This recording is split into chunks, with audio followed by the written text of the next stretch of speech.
Deemsa guyyaa 11tiin booda galaa fixachuudhaan waraanni bilisummaa Oromoo zoonii kibba bahaa godina Baalee keessa socho'u firii mukaa nyaachaa imala isaa itti fufaa jira. Imalli keenya hanga ammaatitti akkuma itti fufee jira. Egaa bakkee duraa qubsuma duraanii isaa irraa socho'e guyyaa har'aa guyyaa 11ffaa keessatti lolli bakka lamatti itti ta'uudhaan lola kaan cabsee keessa ba'ee injifannoodhaan keessa ba'ee imala isaa akkuma itti fufetti jira. Kanaaf deemsa guyyaa 11 booda galaa fixachuudhaan waraanni bilisummaa Oromoo baay'isee yoo beela'u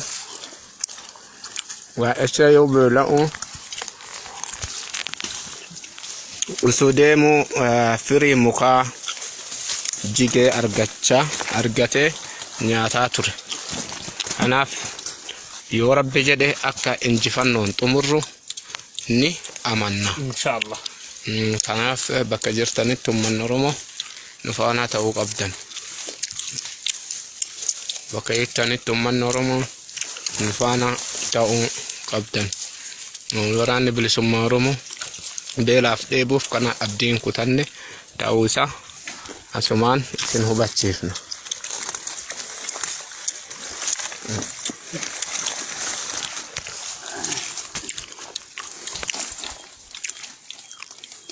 Firii mukaa naannus beelaa dheebuun dararanne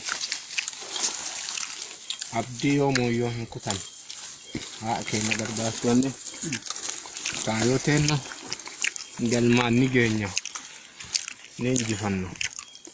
Waaqa muka firii mukaa nuu fide kana imala guyyaa 11tiin booda waaqa firii muka agamsa jedhamu. Muka maqaan isaa agamsa jedhamu karaa keessatti nu jisuudhaan waraanni bilisummaa Oromoo akka gaarii sooratu jira. Kanaaf kun galata waaqaati.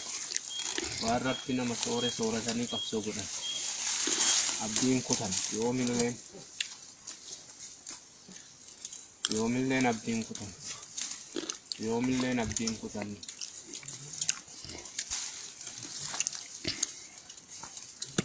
Yoomilleen abdiin kutan. Imalli keenya akkuma itti fufetti jira.